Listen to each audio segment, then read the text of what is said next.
kecantikan itu subjektif, betul tak? Pada orang ni lawa, pada orang ni tak lawa.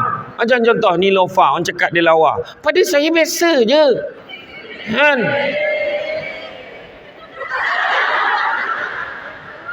Ya, tu sebab saya tak kisah, saya bagi laluan pada purist. Gone. Macam tu lah, contoh lah. Marah hari saja gurau kan. Nak, kadang-kadang kita duduk kat bus stand dengan kita duduk kat bus stop, kita tengok kan, ya Allah, suami dia handsome, bini ni merayau muka dia, kata kan. Macam tu kan, nampak. Kadang kita nampak bini dia lawa, kita nampak suami dia, betul ke suami dia kan bapak dia tu kan? Kadang orang sampai hukum macam tu kan, sebab kecantikan ni subjektif. Jangan lupa kekayaan yang paling besar adalah akal, keburukan yang paling besar adalah bodoh, keburukan yang paling buruk adalah terpesona pada diri sendiri, dan semula-mula perbuatan adalah akhlak yang baik. Saya ulang balik, kau kan gemar tampal tu kat meja kau kan, ayat-ayat kata-kata pujangga, patut kau feeling seseorang, ni aku bagi. Kekayaan yang paling besar adalah akal, kemiskinan yang paling besar adalah bodoh, keburukan yang paling buruk adalah terpesona pada diri sendiri, dan semula-mula perbuatan adalah akhlak yang baik. Cuba tengok, keburukan yang paling buruk adalah terpesona pada diri sendiri, perasan cantik.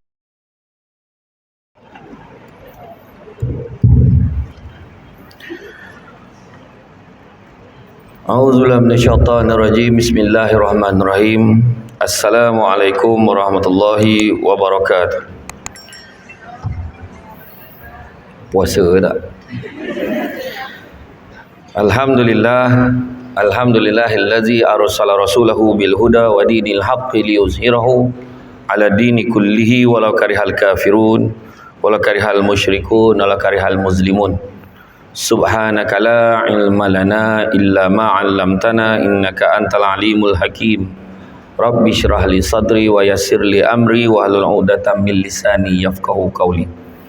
Alhamdulillah, syukur kepada Allah Subhanahu wa taala, segala puji bagi Allah Tuhan sekalian alam. Salat dan salam ke atas junjungan besar Nabi Muhammad sallallahu alaihi wasallam. Masih banyak diucapkan kepada puan pengurusi acara, indikasi yang berbahagia Datin Haslinda binti Muhammad Ali, pengurusi bakat pemerintahan, latihan dan doktrin tentera darat. Berbahagia Datin Fazlina binti Muhammad Daud, timbalan pengurusi bakat pemerintahan, latihan dan doktrin tentera darat. Berbahagia Datin Rafidah binti Mokhtar, naib pengurusi bakat pemerintahan, latihan dan doktrin tentera darat.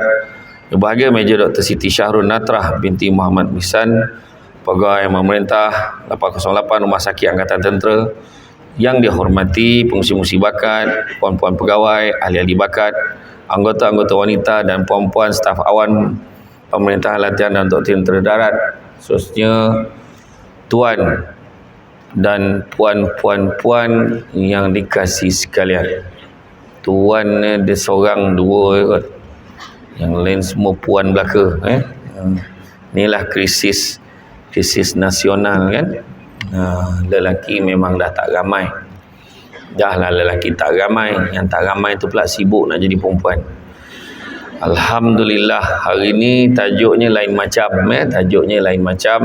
Tajuk bersempena Ihya Ramadan, tapi tajuknya wanita bahagia. Jadi bak kata orang kan, kata adat banyak kiasan, ditunjuk dia tetapi bukan. Bergulung pendek panjang dirontangkan, memang takkan faham kalau tak direnungkan. Jadi kalau tengok pada bulan Ramadan kan, memang orang perempuan lah kan, orang perempuan lah yang paling bahagia sekali kan. Dan bergantung kepada keadaan selepas Ramadan itu persediaannya, iaitu Syawal. Jadi kalau Syawal itu okey, maka Ramadan ni pun sangat bermakna lah pada kebanyakan perempuan di luar sana, bukan di sini ya. Di sini memang fokusnya pada ibadah.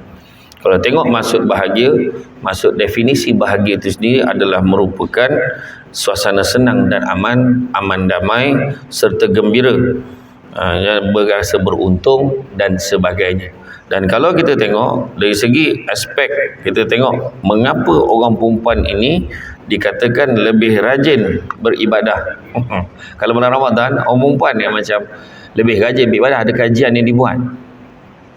yang dibuat dalam satu kajian yang saya dapat ni, dia kata antara lain kan, berbanding lelaki, orang perempuan, kaum wanita lebih rajin berdoa berbanding lelaki.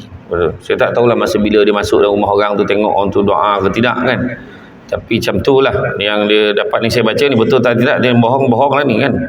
Menurut kajian yang dibuat, satu kepercayaan orang perempuan ni mempunyai hubungan dengan satu kepercayaan sebesar 86%, manakala lelaki pula sebanyak 79%. Mana kalau dia percaya tu, orang perempuan ni kepercayaan itu 86%. Itu sebab orang perempuan dia senang rasa dikhianati bila ditipu. Macam tu lah keadaannya kan. Dan kemudian sebanyak 77% wanita juga memiliki satu kepercayaan penuh tersendiri dengan adanya Tuhan ataupun malaikat, sedangkan pada lelaki hanya 65% sahaja. Dan dalam bab praktikal, dalam practicality-nya, orang perempuan sebanyak 66% melakukan ibadah harian dengan rajin. Tetapi pada golongan lelaki hanya 49% sahaja. Ini berdasarkan kajian dibuat kepada 3,500 responden. Dan daripada 3,500 responden yang buat kajian ni, dia memberitahu kerana alasan demikian kenapa orang perempuan ni dia lebih tinggi daripada orang lelaki. Kerana pertama, jumlahnya pun memang lebih ramai kan, tetapi persen dia tu, dia tengok persen itu, kerana orang perempuan ni kebanyakannya dah terikat dengan menjadi seorang ibu, mengasuh anak, dan menyebabkan mereka ini dalam tugasan-tugasan itu mereka kurang nak mengambil risiko, termasuklah risiko berbuat dosa dan masuk neraka. Manakala pada orang lelaki, dia macam tak kisah, neraka lah dia kata orang lelaki pula. Macam tu lah. Jadi berdasarkan kajian, maka itu sebab kita katakan sekarang ni bila sebut Ramadan, kenapa wanita berbahagia? Kan? Banyak sebab kerana mungkin orang perempuan ini lebih. Kalau kita tengoklah kelas-kelas kan, kalau tengok di masjid-masjid di surau-surau, di masjid-masjid di surau-surau, kita tengok grup wanita yang paling rajin sekali berjemaah buat solat sunat tasbih pada bulan Ramadan. Solat sunat tasbih, buat solat sunat duha, grup ni. Sebab orang lelaki dia memang rajin buat sendiri. Jadi ramai terkejut lah. Dia pun tanya, suami aku buat ke? Macam tu kan. Jadi itulah keadaan dia. Orang perempuan kalau grup tadarus sampaikan 10-15 grup kadang-kadang, dia boleh khatam sampai 2-3 kali sebulan. Orang lelaki grup-grup yang memang grup beliau ni lah kan, bukan beliau. Jadi yang mengaji dekat masjid, orang-orang yang muka memang dah tua betul lah, mata pun dah tak berapa nampak kan, baris atas bawah pun dah ke laut, itulah. Jadi ada tapi tak ramai. Orang lelaki sebabkan kesibukan dan sebagainya. Jadi orang perempuan walaupun di statistik ni terganggu disebabkan oleh wanita bekerjaya sangat ramai pada hari ini, tapi mereka masih lagi berpegang pada norma yang dilakukan oleh ibu-ibu mereka yang terdahulu. Maknanya mak dia walaupun macam mana keadaan sekalipun, hal ehwal rumah tangga tetap orang perempuan buat. Begitu juga urusan menjaga anak, mendidik anak, rapat dengan anak lebih kepada wanita. Jadi itu sebabnya dia pegangan daripada agama tu lebih kuat berbanding lelaki. Ini menurut kajian. Ada yang mendengar secara live nak marah lah. Ni saya baca saja. Jadi tanyalah tepuk dada, tanyalah diri sendiri, tanya iman kita rasa-rasa tahap tu ke tidak kan. Jadi kalau kita tengok hari ni dan keadaan Ramadan yang tiba, kita boleh tengok kan? Ramadan ni adalah merupakan satu bulan yang sangat istimewa, yang mana kita berdoa semenjak masuk aja bulan Rejab tu dah imam berdoa, Allahumma barik lana fi Rejab wa Sya'ban wa balighna Ramadan. Ya Allah, berkatilah kami dalam bulan Rejab dan bulan Sya'ban dan sampaikanlah kami pada bulan Ramadan. Minta sangat-sangat kan. Lepas tu masuk bulan Sya'ban, Allahumma barik lana fi Sya'ban wa balighna Ramadan. Ya Allah, berkatilah kami bulan Sya'ban, sampaikanlah kami pada bulan Ramadan. Ini khusus pada mereka yang selama ni mengaminkan dan tak faham. Tu sebab aku bagi makna ni. Ada yang baru tu maksud dia rupanya kan. Ada pun bertahun-tahun nak kau mengaminkan doa tu kan. Dan bila masuk je bulan Ramadan, ramai yang doa, Allahumma barik lana fi Ramadan wa balighna fi Lailatul Qadr. Minta sampaikan pada Lailatul Qadar. Dan orang perempuan mempunyai advantage. Itu sebab orang perempuan berbahagia. Itu sebabnya kalau kita tengok Nabi tengok dekat dalam syurga, Nabi tinjau dekat dalam neraka. Dia lebih kurang macam dalam dewan ni, kan? Nabi tinjau dekat dalam syurga, Nabi tinjau dalam neraka. Yang paling mengejutkan, dalam neraka ramai betul orang. Ramai apa? Oh, tahu ya. Ingat tak tahu.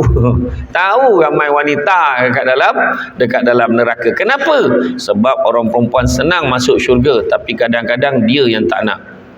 Nabi pernah sebut syurga itu untuk semua orang. Nabi kata, syurga itu untuk semua umatku, kecuali mereka yang tak mau. Bila sebut tak mau, persoalan secara logiknya kita gila pun orang tak nak masuk syurga. Betul tak? Macam manalah ada pula yang tak mau, ya Rasulullah? Maka Nabi jawab, orang yang tak mau itu adalah orang yang melanggar segala perintah Allah dan buat segala yang Allah Ta'ala larang. Tu orang tak nak lah tu. Dah tahu benda tu tak boleh, tu juga yang dia buat. Jangan melawan juga, kan? Lagi tinggi pangkat, lagi kuat melawan. Contohlah, kan? Saya tak cakap orang sini, orang tempat lain, ya?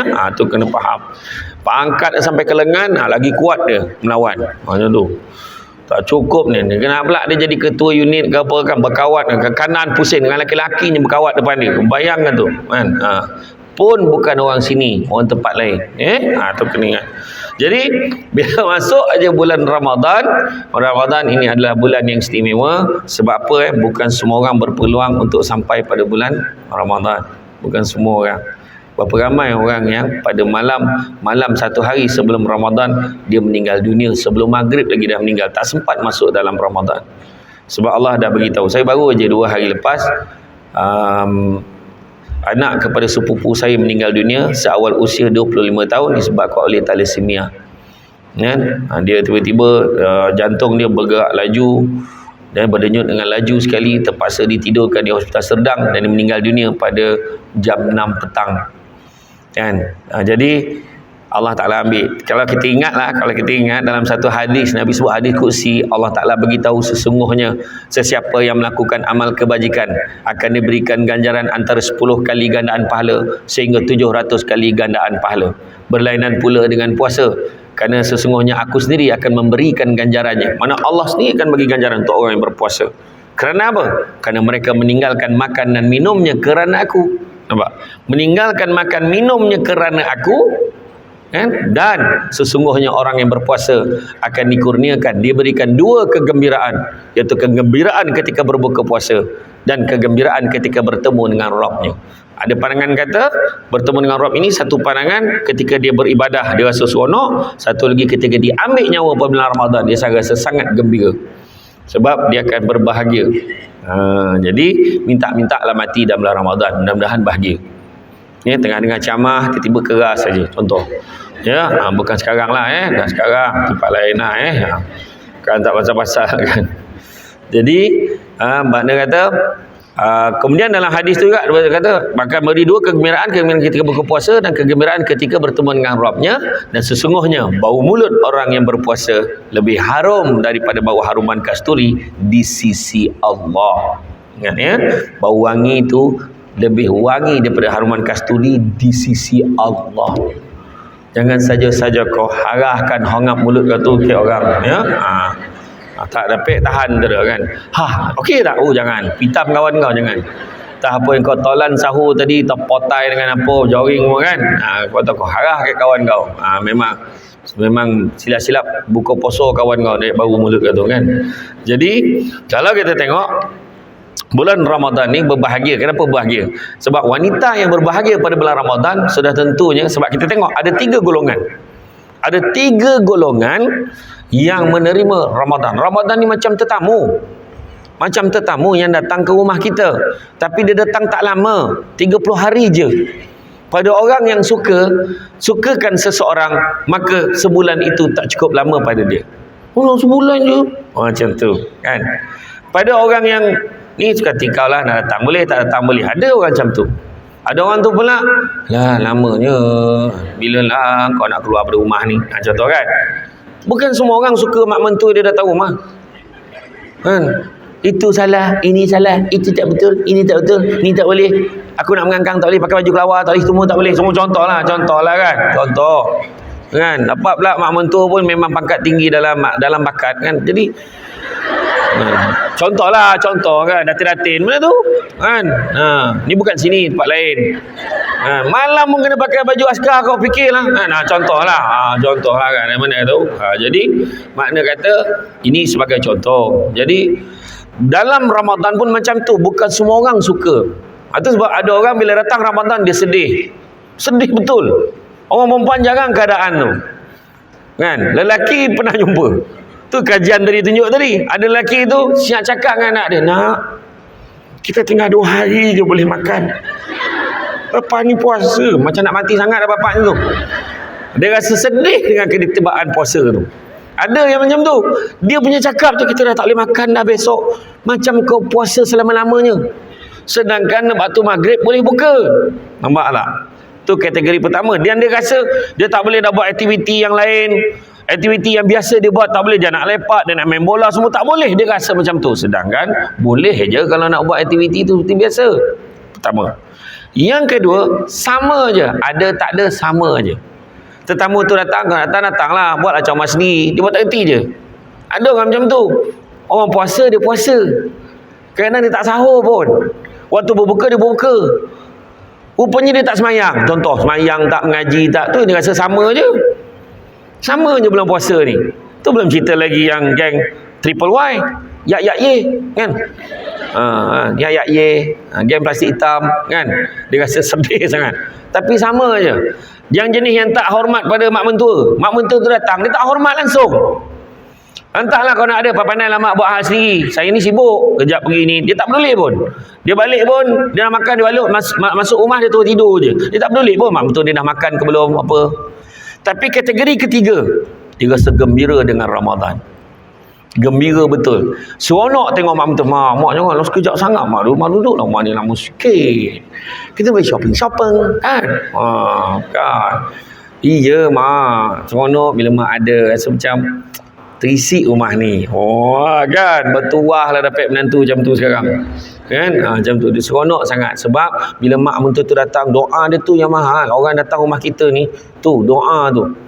Jadi macam tu jugalah dengan Ramadan. Bila dia datang, dia layan dengan baik, dia layan dengan sebaik mungkin. Sebab kita adab layan tetamu, pertama muka manis, yang kedua kita akan memberikan yang terbaik. Contoh tetamu datang, aku nak tumpang bilik air, boleh sini. Kau masuk bilik aku. Pula masuk bilik engkau pula, kan bilik air kat luar kan ada. Jangan masuk bilik aku. Bilik air aku tu diselesa sikit, kau boleh tidur dalam tu. Macam tu lah dia nak bagi yang terbaik yang kita boleh bagi. Ataupun tumpang bilik air boleh. Jangan rumah aku dah 5 hari tak ada air dah, biar aku bawa kau pergi kat kedai kat depan sana, kat depan. Itu yang terbaik dia boleh bagi. Faham kan? Jadi makna Ramadan ni buat ikut kemampuan kita. Macam tu lah orang Arab. Orang Arab tu sebabnya kenapa ukuran dia Rejab, Syakban, Ramadan. Masuk aja Rejab, orang Arab dia dah terbayang lah, ya Allah Ramadan. Macam tu. Manakala orang Malaysia belum Rejab, dia dah terbayang Syawal. Dia lagi jauh daripada orang Arab tu. Jadi maknanya dia punya advance tu kan. Bayangkan belum pun 1 Ramadan, alhamdulillah baju raya kita semua dah siap. Macam tu kan. Kau bayang kan, orang perempuan ni dia punya preparation. Kecuali di Kem Segenting PD. Ni kena faham ni. Maknanya di sini tak macam tu. Ni tempat lain ya. Tempat lain. Kena cover saya siap. Nanti kau tak panggil lagi. Macam tu. Betul, orang perempuan ni semua advance. Belum start ceramah, gambar dah banyak ambil. Ni contoh, contoh. Ni kena faham. Saya kena beritahu awal. Dah lah aku ni, bila lelaki tak ramai, ikut je lah. Bila aku berdiri tegak, tengah sikit. Itu kan, ada macam tu. Bukan kat sini, tempat lain. Senyumlah, aku dah senyum, aku nak apa lagi? Contoh macam-macam. Jadi kita ikut je lah gagam orang tempatan. Macam tu lah. Tu belum cerita lagi saya ceramah dekat Felda Aring Gomusang kan. Makcik tu nak ambil gambar boleh. Makcik tu pun daripada dalam telekong macam ni aku kata, weh makcik ni aku macam ni, dah macam makcik mini love kau. Dia faham ke tidak aku pun tak tahu. Kata Abang Samsul kau macam ni tu, aku tidur kena tu. Abang Samsul kau kata. Jadi bila datang Ramadan, orang perempuan kenapa gembira? Antaranya orang perempuan ni ada satu makhluk Allah yang gemarkan apa? Yang gemarkan satu kebersamaan. Satu perkara. Gemarkan kebersamaan. Dia suka benda tu sama-sama. Betul. Orang lelaki dia boleh pergi toilet seorang-seorang. Perempuan berjemaah tau.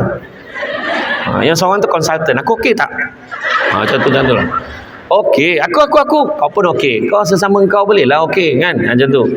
Jadi makna kata, itu pun tak berlaku di sinilah. Sekali lagi cakap. Jadi bila sebut tentang Ramadan ni adalah satu bulan yang penuh dengan keberkatan, pengampunan daripada dosa-dosa dan begitu juga pembebasan daripada api neraka. Jadi itu sebabnya sepatutnya kita ni menanam perasaan kalau nak bahagia, rasa rindu dengan Ramadan. Bila rindu dengan Ramadan, kita rasa tak sabar dan ingin bertemu. Dan kalau kita tengok dalam bab puasa ni, kenapa kita puasa? Kenapa puasa? Kerana kita inginkan menyuburkan. Kita ada 3 sebab. Pertama, kerana nombor 1, kenapa kita kena puasa? Pertama, sebab saya nak pandang orang yang menyalin tu. Yang pertama, yang lain tu tak apa, dia hafal. Dia hafal. Dia keturunan Abu Hurairah. Abu Hurairah memang kalau Nabi sebut dia tu ingat.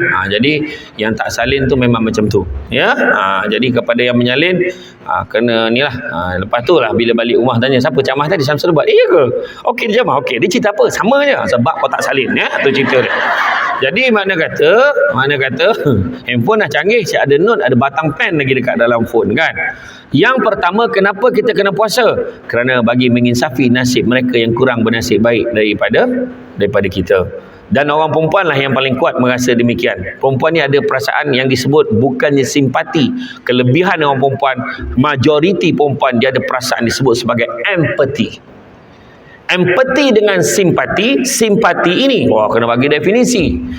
Simpati ini rasa kesian, tak sampai hati. Tapi empati ni, orang perempuan, dia siap rasa perasaan tu. Tu lebih orang perempuan. Emosi. Allah, ya ke? Ya Allah. Astagfirullah. Betul ke? Sakit tak? Contoh dia macam tu. Kalau lelaki, ya ke? Siap lah. Tak patut lah macam tu. Kalau aku, tak patut. Dia macam tu je lelaki. Orang perempuan siap rasa, astagfirullahalazim. Bila ni? Ya Allah, astagfirullah. Macam tu dia memang macam dia memang. Sebab orang perempuan ni kaya dengan perasaan. Menurut kajian dia kaya dengan perasaan ni. Maksudnya sebab kalau dia gembira betul. Tu sebab beza. Tadi bapak cakap dengan anak, kita 2 hari je boleh makan nak. Tapi maknya macam mana? Esok kita puasa. Tengok kan beza. Seorang ibu. Esok kita puasa. Sebab orang perempuan dia tahu. Dia ada hari dia cuti. Kan? Macam tu kan. Tapi pada orang yang betul-betul sayang dan rindu Ramadan, cuti. Tahun ni banyak nak kena ganti.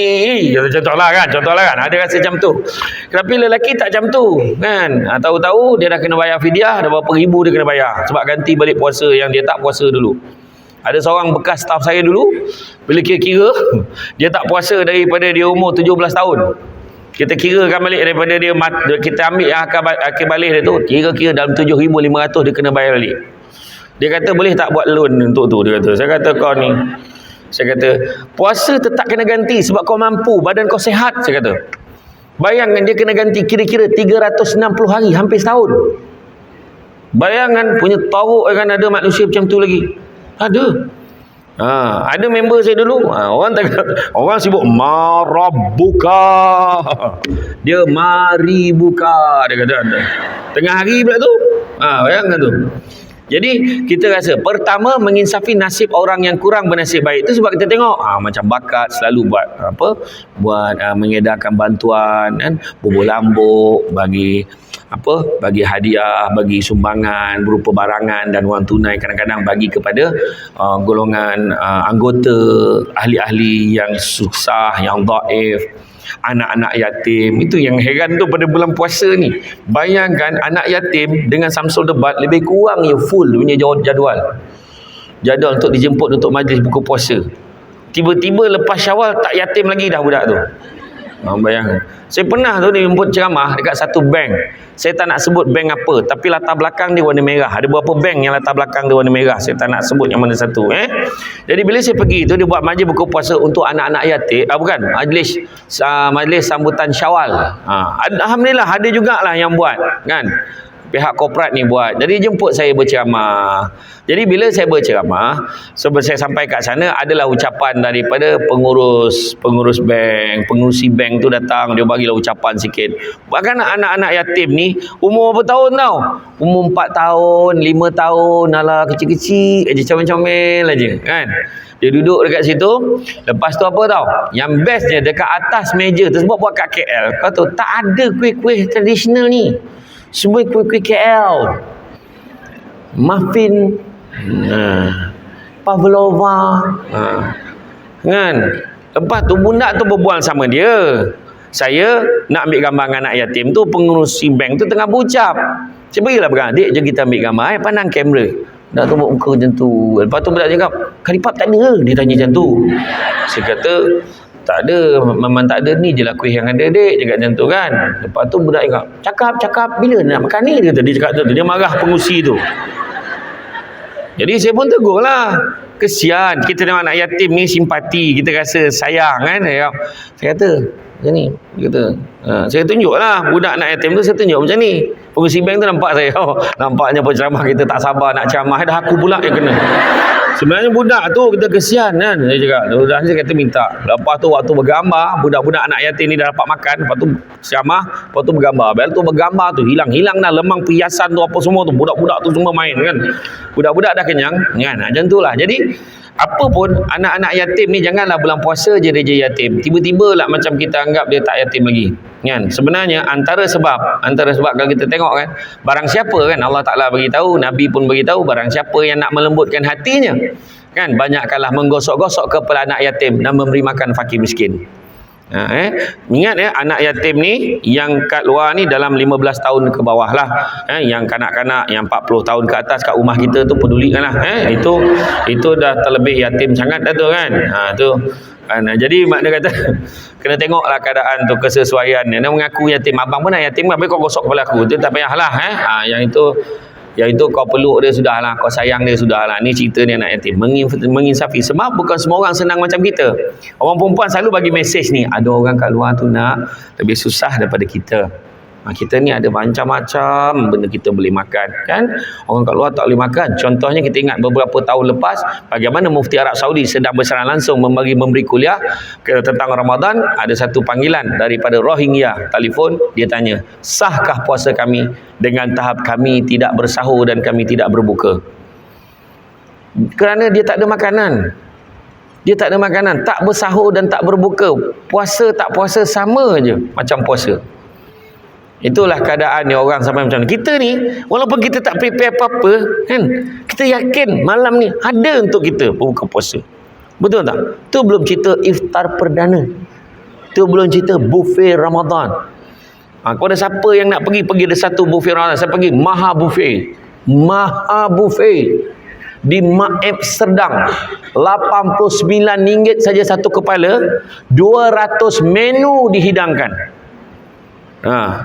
Pergi telefon banyak memang, tapi selesa. Yang bagus tempat tu selesa. Dia tak macam kat hotel crowded sangat. Dia kawasan dia lapang, tempat semayang pun okey.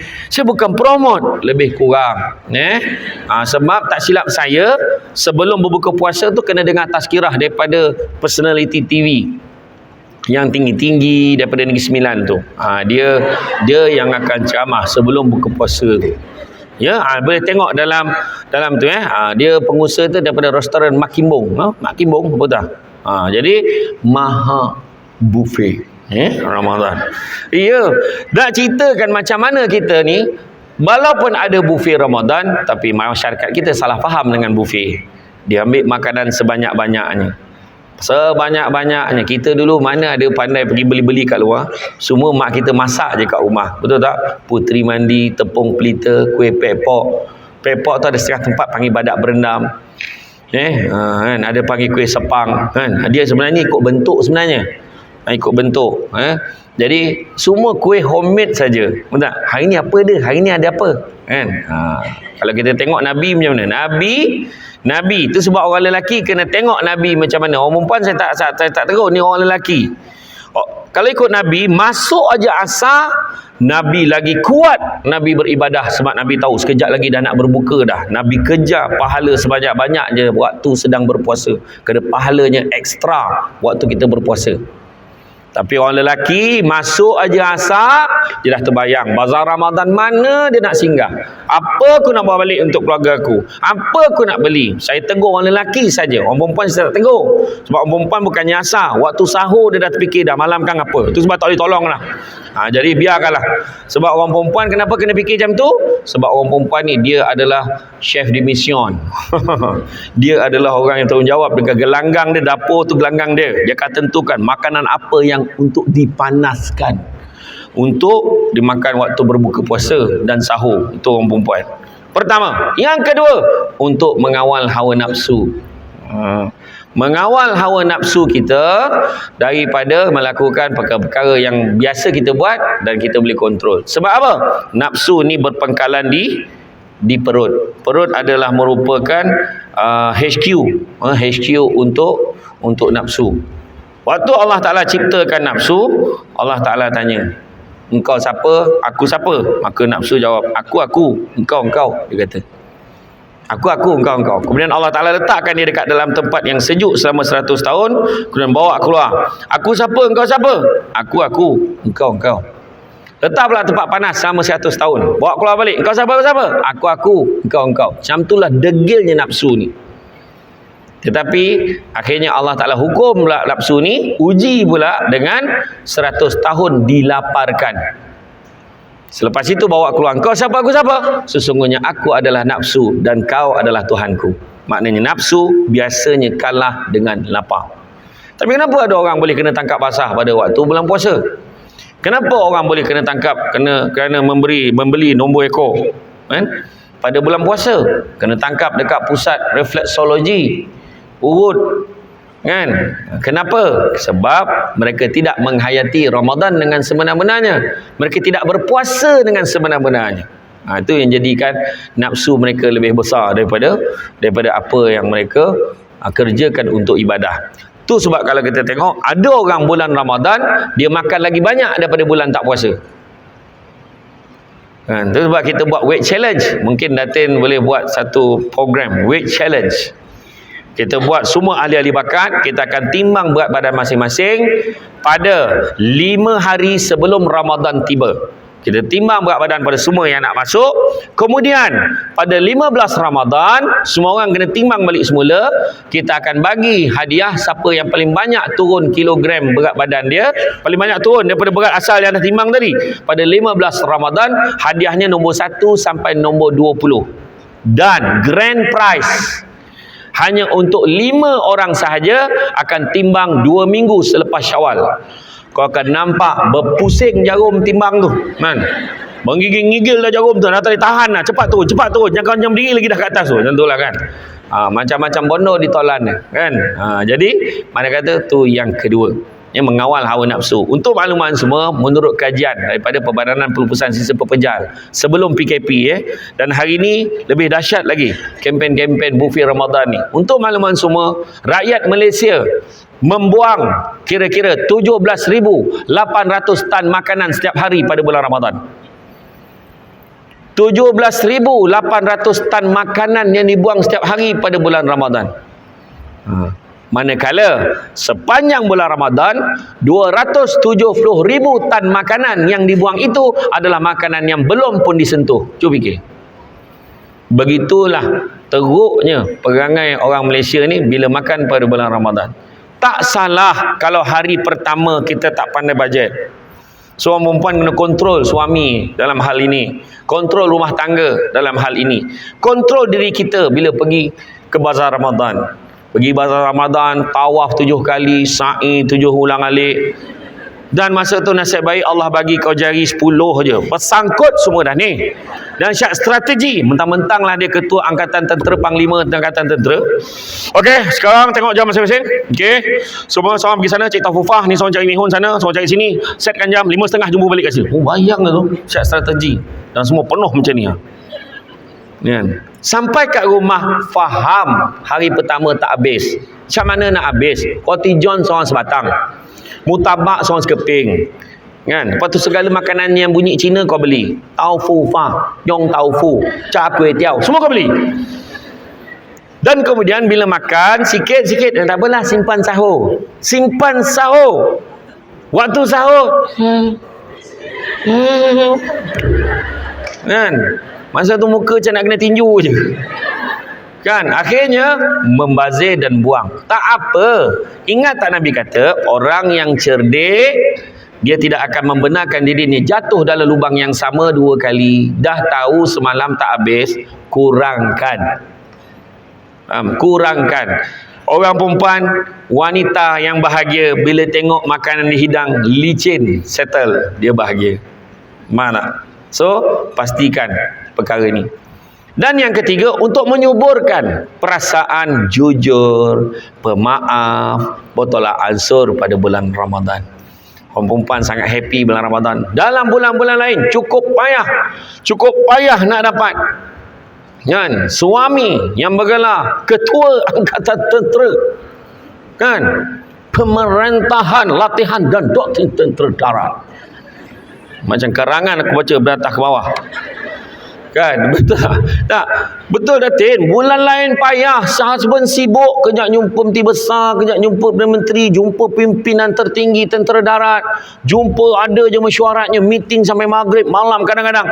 Tapi bulan Ramadan punyalah, dalam bahasa orang putih tu unsankerable, kan? Nah, tak disangka-sangka. Kebanyakan malam kita akan dapat berbuka puasa bersama dengan keluarga. Itulah hebatnya. Dan semua orang sangat berdisiplin. Tak ada siapa berani usik makanan yang dihidang tu selagi belum waktu dia. Katalah punya baiknya hari ni, bakat ni, sayang dengan penceramah, dia kata tak apalah, tolonglah letakkan je air fresh orange tu dekat rostrum penceramah tu. Letak fresh orange dengan limau tersangkut tu dengan payung kecil tu, letak aje. Manalah tahu kalau dia nak minum, insya-Allah Ustaz, kami ni semua jenis simpan rahsia. Ustaz jangan risau. Kalau Ustaz haus, tak minum lah. Tapi kita tak minum. Sebab apa? Kita menahan diri kita. Itulah aspirasi Ramadan, menahan diri. Bulan Ramadan ni memang macam-macam perangai kan? Macam-macam perangai. Kan? Kesian kadang-kadang. Ada orang dia puasa ayam mengeram telur. Ayam mengeram telur. Ayam mengeram telur ni jangan kau dekat dengan dia. Memang dia marah. Kembang kepak dah marah dia. Marah. Oh, jangan main-main. Ada orang macam tu, puasa nak marah aja. Kan, lalu depan salah. Apa lalu depan? Dia marah pula. Kau puasa lalu depan marah. Lalu belakang. Habis ilmu dia tak boleh. Budak tu buka TV salah. Kuat TV salah, slow marah. Tak dengar. Suruh kuatkan. Astaghfirullahalazim. Tak tahulah pemasalah ni. Masak kat dapur tak. Bising sangat dapur tu. Kenapa? Marah saja. Dia kategori ayam mengeram telur. Yang seekor tu pula puasa kenan kucing. Tidur aja. Tidur. Orang angkat tudung saji tu, angkat kening sikit tengok, lepas tu tidur balik. Ada lepas subuh tidur. Sampai Zuhur. Lepas Zuhur atas sejadah tidur. Sampai asar teruk betul, berlepek puasa. Lepas asar, naik atas katil balik. Abang tak nak buka dah dia. Buka dah. Dan pergi depan rezeki ni, tak makan ni, pegang buah tamar. Isteri pun cakap, abang, kenapa? Adalah, sekarang ni puasa tak rasa, tiba-tiba dah buka. Dah kau kerja kau tidur je. Memang tak rasa. Kan? Jadi tengok kategori mana kita ni. Bulan puasa kita kena penuhkan dengan amal ibadah. Dan apa yang kita tengok, kita kena kejar. Salah satu juga kelebihan puasa ni adalah untuk mengurangkan berat badan. Kurangkan berat badan ni bukan untuk apa? Untuk pastikan kita ringan beribadah. Kalau perasan dalam TikTok tu tengok muka Samsul debat. Hari tu dah bulat dah ni. Dagu ni dah double. Perut dah macam tembikai dah. Itu yang hari ni berani ambil gambar tegak tu. Sebab macam tu lah. Sebab balik pada umrah 2 minggu lepas saya balik pada umrah, saya terus cut. Kontrol makan saya. Saya nasi stop. Last saya makan nasi malam tadi waktu buka. Lepas tu tak makan. Itulah dia kan. Kontrol. Sebab kita nak ringankan diri kita beribadah. Bukannya kita jangan salah niat tau. Aku ni nak kurus badan biar cantik. Tak ada. Kalau muka kau dah tak boleh blur tu memang macam tu je. Kau kena faham. Kita ringan kurangkan berat sebab bukan. Sebab kecantikan itu subjektif, betul tak? Pada orang ni lawa, pada orang ni tak lawa. Macam contoh ni Lofa, orang cakap dia lawa. Pada saya biasa je. Kan?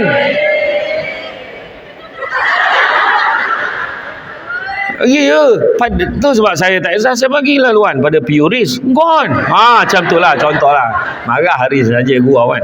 Nak kadang-kadang kita duduk kat bus stand dengan kita duduk kat bus stop, kita tengok kan, ya Allah, suami dia handsome, bini ni merayau muka dia kata kan.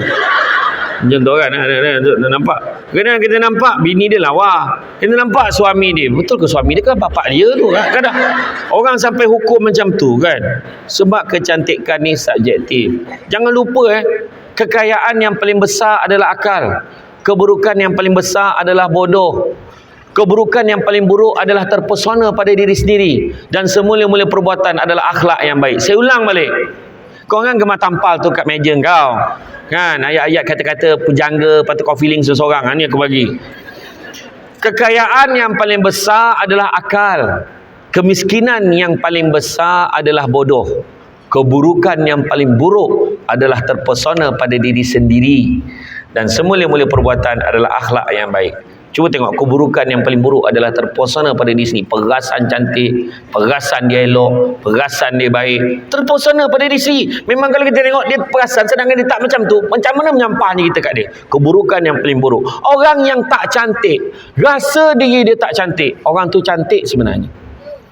Orang yang cantik, rasa diri dia cantik, tak berapa cantik.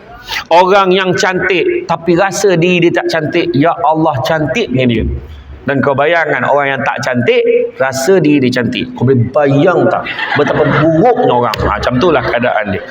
Nak bagi faham. Ya.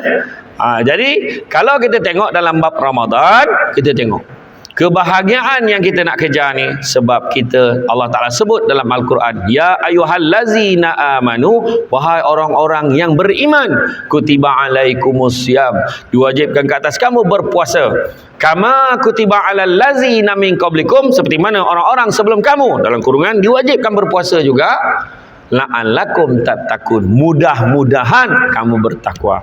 Alangkah baiknya kalau kita menjadi wanita yang bertakwa, dijanjikan syurga oleh Allah Subhanahu Wa Taala. Saya kalau dengan isteri saya cakap, wahai isteri syurga abang. Saya kata, wahai isteri syurga abang. Itulah ayat saya nak memujuk isteri saya supaya merelakan saya berceramah ni. Sebab saya hari-hari jadual saya tak sama dengan orang. Hari-hari ceramah. Kan, buka puasa, orang semua buka puasa dengan isteri, aku buka puasa dengan bini orang. Kan, bini-bini orang aja semua tu. Kan, iya, janganlah punya ramai kadang masa kadang kurang. Dengan mak sendiri pun kena setkan jadual, buka puasa dengan mak, buka puasa dengan family. Tak ada kadang-kadang. Itulah dia Samsul Debat. Hari-hari bayangkanlah tajuk wanita bahagia pun panggil Samsul Debat. Tu belum cerita lagi sebelum bergelar Samsul Debat dulu yang kena panggil dekat Jempol dulu. Masa tu tak ada PA lagi. Masa tu saya orang kata mengisi masa lapang je camah tu sesajalah kan. Dalam perjalanan baru telefon. Hello, Assalamualaikum. Apa tajuk camah hari ni? Kelebihan penyusuan susu ibu. Break emergency aku tepi jalan tu, aku tahu. Apa hal lah ni tajuknya? Rupanya hari tu hari penyusuan susu ibu sedunia. Anjuran Women Institution WI dengan Hospital Jempol. Mengelabah lah aku, tak tahu lah ustaz dia nak tajuk tu juga. Carilah oleh tak dia nak ustaz juga. Aku pun telefon lah Ustazah Hazlina, pegawai sosial dekat hospital tu, telefon Ustaz Nur Azman Ahmad, kaunselor Main. Alah cenia ya, dia kata kan, macam mana ni kelebihan penyusuan susu sebon. Semangatlah. Pergilah sampai kat dewan. Semua tua-tua. Apa jadah kau dengan camah dan ini? Susu dah koreng kan, macam mana? Nak ni cerita betul. Cakap betul. Daripada nak camah sejam tu, dah tinggal 6,5 jam 45 minit aku camah. Tak ada pay dah.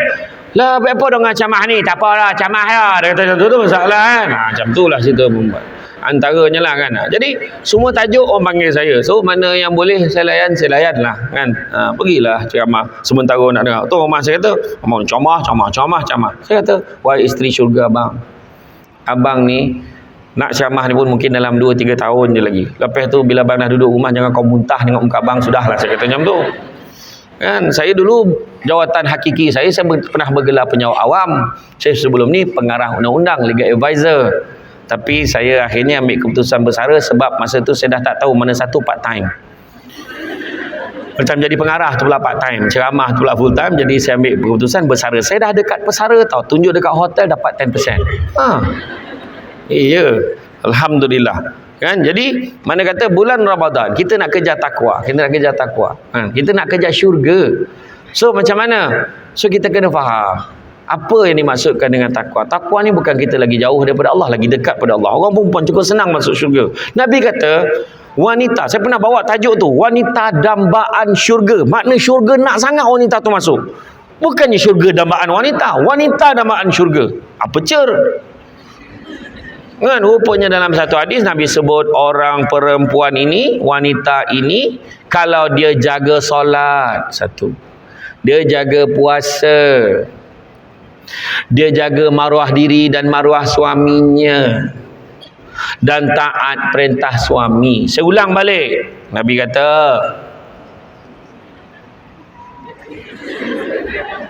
aku tengok kau reaksi kau macam tu, kau nak salin ke tak? Aku bagi, kalau aku ulang tu, mana nak bagi pulang kau salin?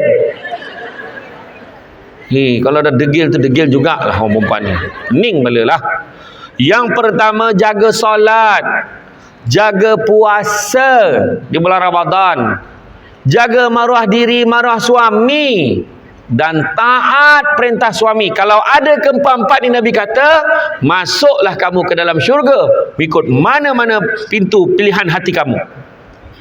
Siap boleh pilih pintu. Pintu mana kau nak masuk syurga? Orang lelaki mana boleh pilih?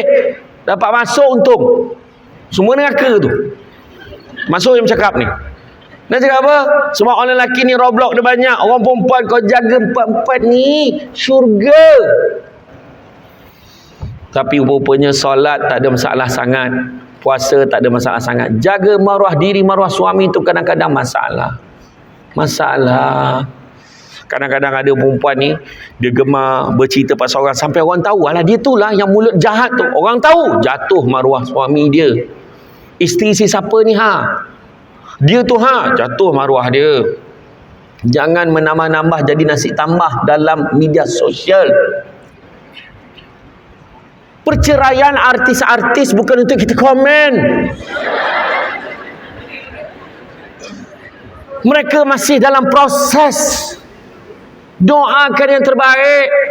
Kau komen, kau dah tak suka, kau ceraikanlah. Apa hal kau bagi nasihat macam tu? Masa ni semua salah, semua perempuan salah. Sudahlah kau, tak guna jantan. Jangan. Yang kena Samsul lain pula tu.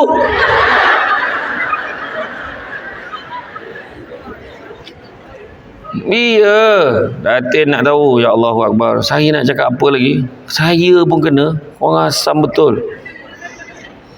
Mana ni? Saya nak tunjuk kat Datin ni. Secara live ni saya tunjuk. Bayangan kita pula kena. Apa hal? Mana benda tu?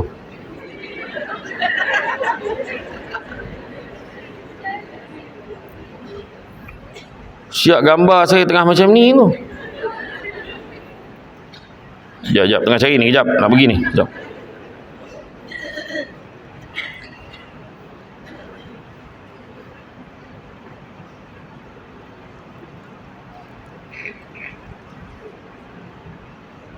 Ni. Gambar saya ceramah dekat Balai Bomba Hang Tuah tu. Dia tunjuk gambar saya tengah ceramah ni. Tak apalah, tak apalah. Ni gambar ni dekat. Dia tengok kan. Dulu minat sangat dengan beliau ni, tapi sejak ada kes dengan Ira terus boykot ceramah beliau. Apa hal?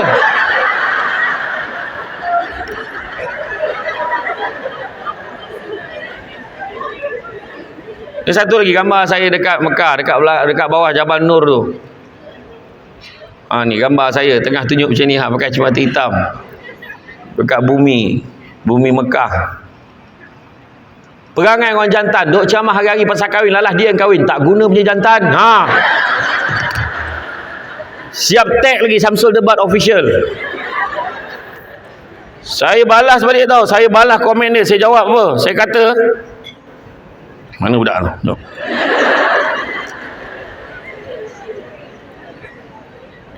Geram aku. Jom.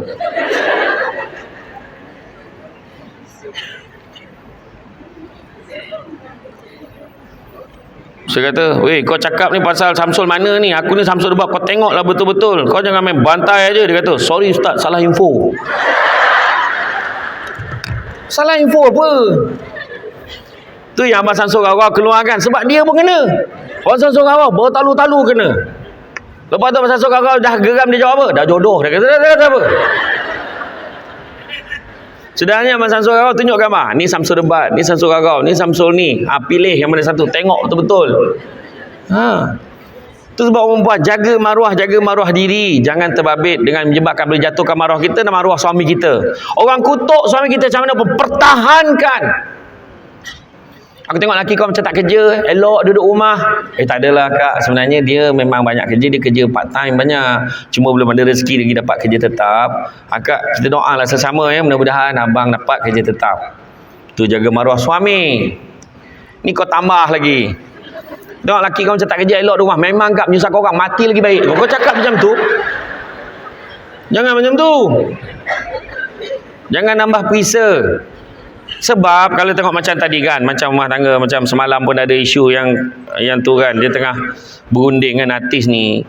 Bukan kita ni komen seolah-olah macam kau hari-hari duduk sekali dengan dia orang.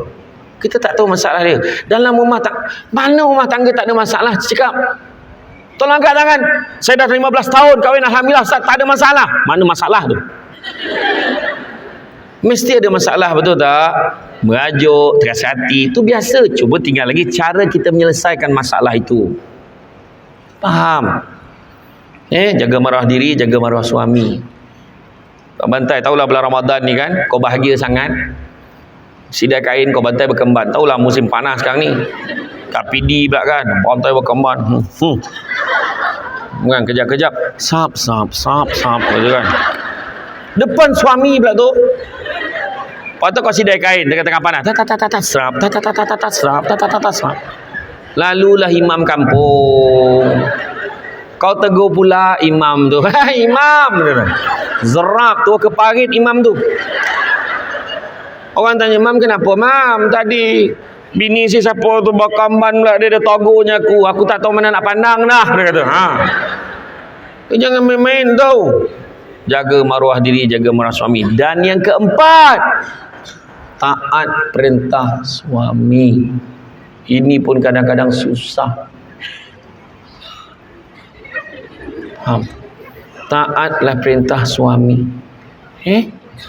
Dalam bulan Ramadan ni, jangan kita tanam perasaan tamak. Ingat, jangan tamak.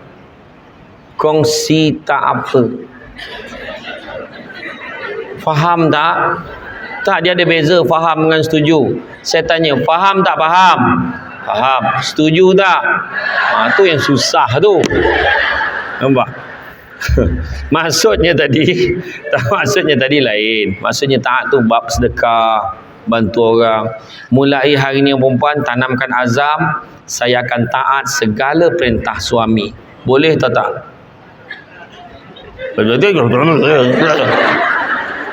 Kau ni cubalah positif. Jangan sangka buruk. Kan? Saya tanya sekali lagi. Mulai hari ni taatlah segala perintah suami. Setuju tak?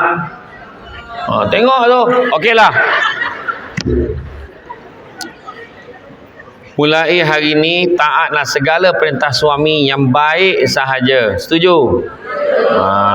Sebab perkahwinan pun satu kebaikan. Kita kena faham. Kan? Tak adalah saja je. Gurau-gurau bulan Ramadan. Sebenarnya kita kalau tengok ada orang kan keluar dekat dalam TV tu, dia kahwin isteri dia 3, isteri dia 2. Jangan kita marah. Gatal nak mati. Tak tahulah berapa lama tu. Jangan. Doakan yang baik-baik untuk orang lain. Tapi dalam masa yang sama, ya Allah, kau jauhkanlah aku daripada ujian seperti ni. Ya Allah, sesungguhnya aku tak kuat. Ya Allah, macam tu. Faham? Lepas tu jangan cakap besar. Aku laki aku takkan buat punya. Aku kenal lelaki aku tu. Kau tak usah cakap. Sebab banyak suami tahu mengadu dengan saya masalah rumah tangga. Banyak sangat. Orang perempuan ada jugalah mengadu suami tak bagi nafkah, suami ambil gengan pasal nafkah. Sebenarnya orang lelaki pun kadang banyak juga masalah dia. Orang perempuan kurang belayan kasih sayang. Kan? Yalah banyak tengok drama kan? Mula untuk Firdaus 2. Kan? Apa? Cinta apa yang Zamrul Hisham tu yang baru tu apa? Apa dia? Saat hilang cinta. Mana aku tengok lah. Tahu iya. Tapi betul lah kalau kita tengok kan drama-drama tu menyebabkan orang perempuan. Orang perempuan ni dia nak benda tu. Makanan orang perempuan bukan perut sangat tau, telinga. Yang hari ni kita makan luar, okey? Abang, dia punya happy makan luar tu. Sedangkan suami dah pasang dah kemah tu kat luar rumah tu, bukan kata makan dekat kedai kan. Hajar punya jantan aku ingat iyalah kita contohkan. Still kena masak. Sebab pada orang perempuan makan luar tu macam cuti umum lah kat dia. Dia rasa seronok sangat kan. Macam tu. Yang ni abang belanja makan kat luar. Okey. Abang macam tak tahu je. Abang kan. Tu sebabnya tu perasaan. Ni orang perempuan ni dia kaya dengan perasaan.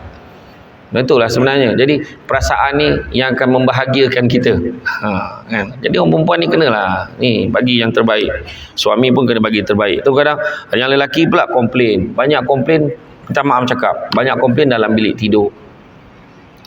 Kan kadang-kadang orang perempuan bila dah beberapa tahun kahwin, dia dalam bahasa Jawa tu, istilah Jawa tersebut apa? Take things for granted dia kata. Kan? Makna dia ambil gengan. Terutamanya keinginan suami. Banyak suami macam minta sedekah tau.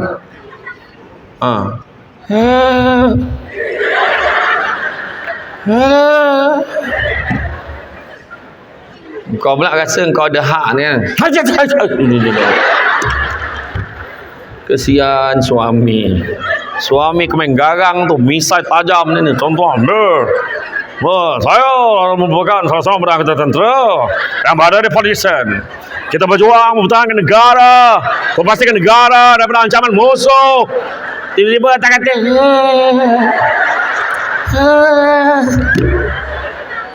kau gelak tu, kau janganlah. Orang lelaki muka dia jadi bingung, muka pergi kerja. Tu yang Nabi sebut, layanlah suami kamu walau di belakang unta sekalipun. Faham? Tapi bukanlah sesaja kau cari unta tu. Maknanya kalau suami kata on tak on. Kan? Iya.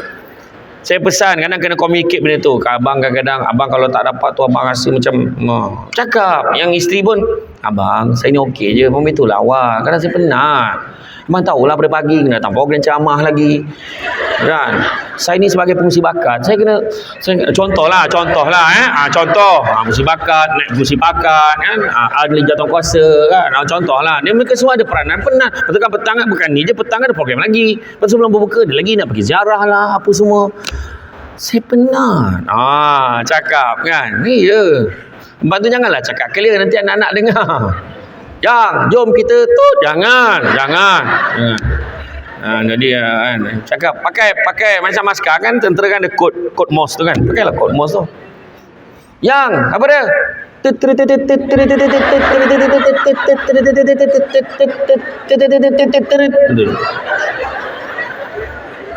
Bini punya jawab teren okey. Astagfirullahalazim. Okey.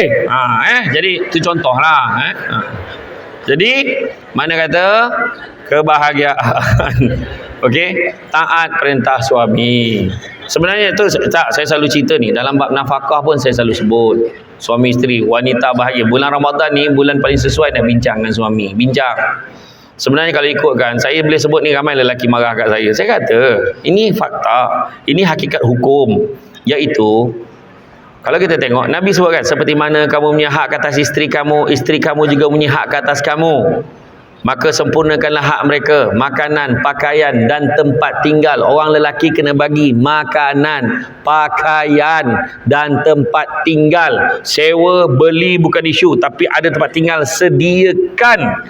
Dengan ayat hujung tu, makanan, pakaian, tempat tinggal dengan suasana kasih sayang. Makna kena bagi dengan kasih sayang.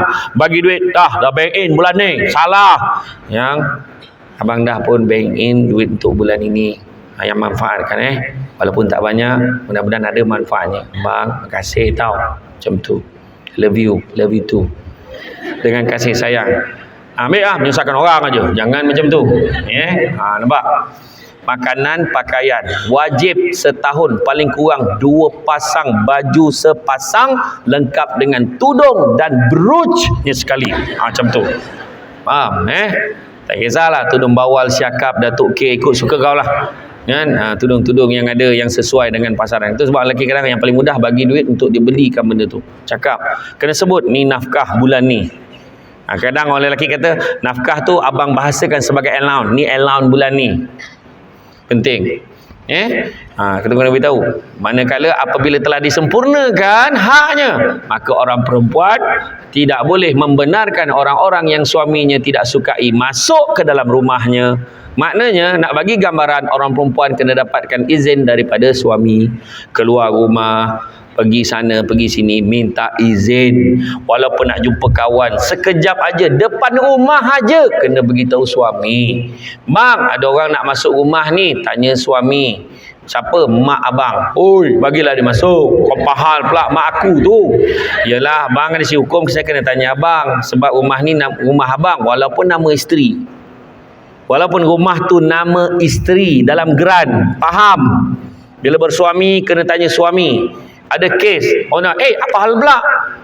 Nama rumah tu, geran tu nama saya. Apa hal pula saya nak kena ikut suami saya? Ada orang cakap macam tu. Sebenarnya, bila dalam bab rumah tangga, rumah kita, walaupun nama kita, tak boleh benarkan orang masuk rumah tanpa izin suami.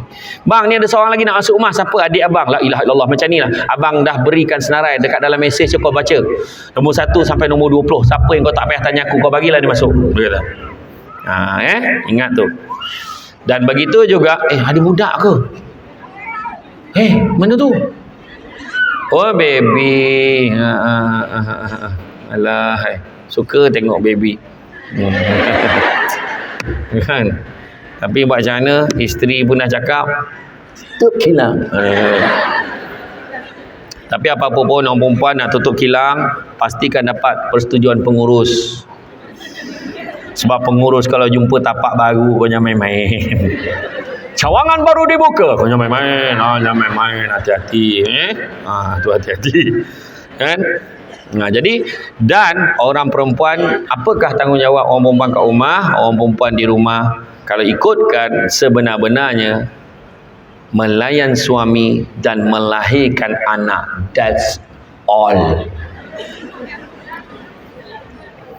Ulang. Salin tak nak, suruh ulang. Record. Okay, saya ulang balik. Tanggungjawab orang perempuan hanyalah melayan suami dan melahirkan anak. Itu sahaja. Kemas rumah, jaga anak, masak, siapkan segala-galanya, sental bilik air, gosok baju, siapkan baju anak, kemar anak, kejut anak, masak, bagi makan. Semua tanggungjawab suami.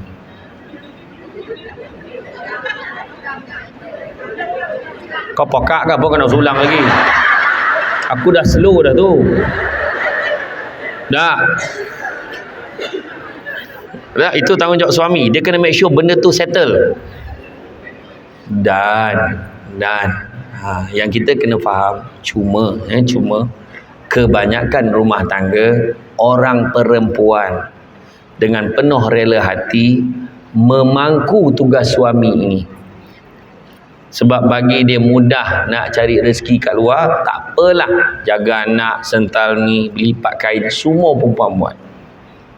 Maka orang lelaki kena appreciate. Kenapa? Sebab itu sebenarnya adalah tugas dia. Itu sebab saya kalau balik rumah, tengok rumah kemas, tengok baju semua dah siap gosok, siap basuh, saya kata, makasih lah ya. Sebab settlekan semua hal rumah ni, abang pun tak terbuat. Macam tu orang lelaki kena sebut. Itulah makanan orang perempuan. Nampak tak? Hargai. Tu kena beritahu. Balik kan boleh lah tanya lelaki, mana perasan tak? Live tadi tengok tak yang saya sudah buat ceramah tadi? Yang pasal tanggungjawab wanita. Abang time tu abang tak perasan tu, abang tidur tu. Lepas tu dia tak. Macam tu jugalah. Ada orang marah dengan saya pasal apa? Bila saya cakap ni, ada orang kata apa? Ustaz tak sepatutnya cakap macam tu sebab ni akan menyebabkan kaum perempuan ambil kesempatan tu tak nak buat kerja untuk suami. Salah, bukan macam tu. Pada saya ni, kita kena beritahu hakikat dia memang macam tu. Jadi kita kena bincang. Orang lelaki kena cakap, kena hargai, appreciate orang perempuan buat lebih daripada apa ni patut buat. Tak terbuat orang lelaki, dan orang perempuan memang tak bagi lelaki tu lipat kain. Dia gulung-gulung settle. Orang lelaki janji siap. Kadang-kadang kan orang perempuan dia tak bagi lagi lipat kain sebab format lipatan dia tak sama. Orang perempuan dia dah tahu dah matching dia, baju ni dengan seluar ni kat sini, seluar ni dengan ni sini. Ingat sekali baju dalam, seluar dalam, lelaki, perempuan, anak semua sekali kat situ. Mana boleh macam tu? Nampak tak? Dia dah ada strategi, masak, washing machine dia, macam mana dapur dia, garam, gula, semua dah disistemkan oleh perempuan. Dia ambil alih tugas suami. Memangku, bukan ambil alih, memangku sementara. Tu cerita tu. Kena faham. Dan begitu juga dalam bab nafkah. Orang lelaki mesti utamakan isteri dan anak-anaknya dulu, baru ibu bapa dia. Dalam bab nafkah. Ini pun jangan salah faham. Berbuat baik kepada kedua ibu bapa abadan abada tak pernah putus pada anak lelaki. Dia kena buat baik, tapi dalam bab nafkah bagi isteri dan anak-anak dulu, baru bagi mak dia. Dan ibu yang ada ilmu, dia akan tanya setiap kali dapat anak bagi, ni mak dia belanja mak, ni kau bagi mak ni anak isteri kau ada tak ni? Jangan sebab kau bagi mak anak isteri kau tak cukup. Tu penting. Tapi banyak orang lelaki, saya ni nak sulung, saya kena utamakan mak saya. Kau kena faham, syurga saya bawah tapak kaki mak saya. Dia tak tahu dia neraka sebab tu. Sebab bini tak bagi langsung. Betul. Lelaki wajib bagi nafkah kepada isterinya walaupun isterinya bekerja. Bersemangat kau ya. Yes. Tuan, sabar. Tak, saya cerita benda yang ramai orang ambil ringan sebenarnya dalam bab hukum. Okey, sambung balik cerita Ramadan ni. So, nak dapat syurga, takwa. Capai takwa. Sebab la'allakum tattaqun. Mudah-mudahan kamu bertakwa. Bukan semua orang dapat takwa ni. Sebagaimana dalam surah Al-Baqarah ayat 183. Bukan semua dapat takwa. Apa dia? Yang pertama, khauf Rabbul Jalil. Takut pada apa yang diturunkan, apa yang Allah Ta'ala beritahu kat kita. Kita takut nak langgar. Kita takut nak tinggalkan apa yang Allah Ta'ala suruh. Allah suruh semayang, kita semayang. Allah kata jangan mengumpat, jangan mengumpat. Kita tak buat. Jangan derhaka pada suami, jangan buat. Nampak tak? Kalau suami kata taklah, jangan petikai. Jangan. Abang tak suka kamu pergi situ. Kenapa? Sal. Jangan. Ada je. Kalau suami, abang rasa tak payah pergi kot. Mula abang tak boleh ke sekejap je. Nantilah.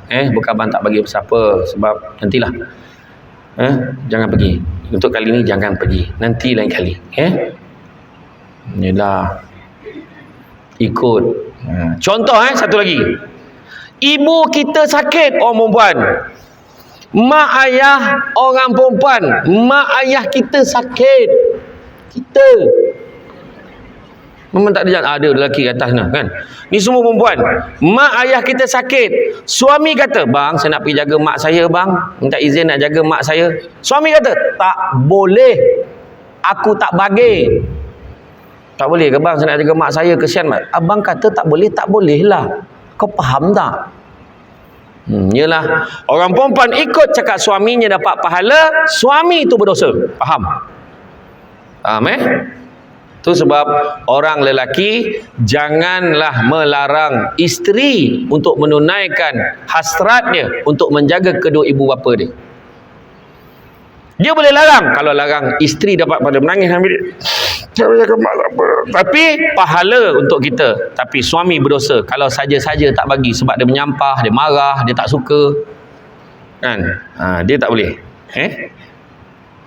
Jangan larang isteri jaga mak ayah isteri. Tetapi begitu juga suami tak boleh paksa isterinya jaga mak ayah suami yang tak sihat. Faham? Tetapi kebanyakan isteri yang berhati mulia, tak apalah bang, mak abang, mak saya juga, tak apa, biar saya jaga. Sebaik-baik suami akan memberi ganjaran ganjaran upah sikit sagu hati kepada isteri sebab tolong jaga kedua ibu bapa ni. Ini kena beritahu. Ini isu ni kan. Tolong jangan tanya soalan Tolong jangan tanya soalan. Aku tak nak jawab soalan ini. Terlalu banyak masalah korang. Kan? Aku tak nak. Okey?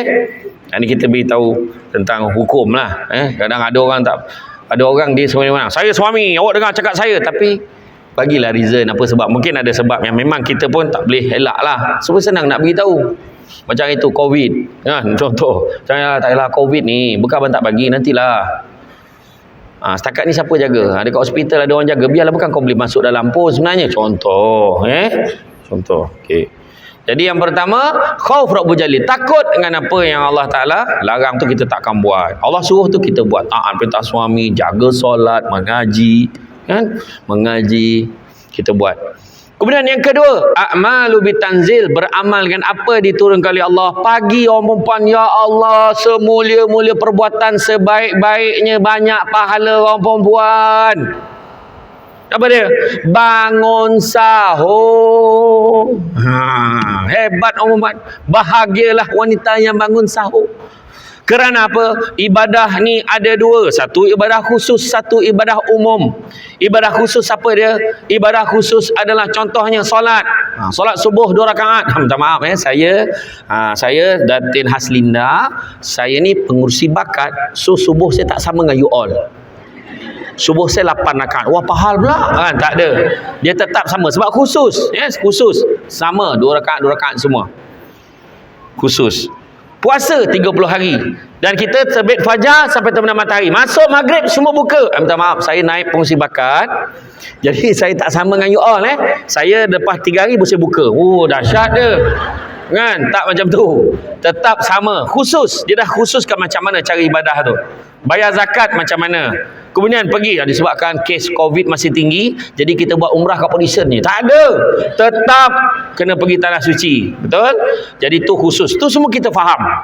Ibadah umum ni apa? Untuk makluman semua. Dengar wanita-wanita yang berbahagia ni. Yang wanita bahagia hari ni, dengar Ibadah umum. Apa-apa juga benda yang baik diizinkan oleh Allah, niat kerana Allah, dapat pahala ibadah. Saya ulang balik. Benda baik diizinkan oleh Allah, niat kerana Allah, cukup 3-3 ni ibadah. Ibadah umum. Bangun sahur benda baik tak? Diizinkan oleh Allah tak? Izin kalau kaedah cara betul. Tapi kalau masuk, kalau kita bangun pagi, bagus dah. Tapi kita masak bab 1. Contoh. Babi lah, kalau tak faham aku sebut bab 1 tu. Allahu Akbar. Masak babi sak kicap kan? Babi ni masak campur dengan telur dadar sikit kan, gaul-gaulkan, contoh kan. Benda haram tak boleh makan tu kita buat. Jadi tak boleh lah. Kaedah tu mesti diizinkan oleh Allah. Dan ataupun makanan tu makanan curi. Tak boleh lah. Kan? Dan yang ketiga, niat kerana Allah, dapat pahala ibadah. So, bangun pagi, ya Allah, aku bangun ni, ya Allah, nak siapkan makanan sahur supaya ahli keluarga aku boleh berpuasa, semua kerana-Mu, ya Allah, dapat pahala ibadah walaupun kita period.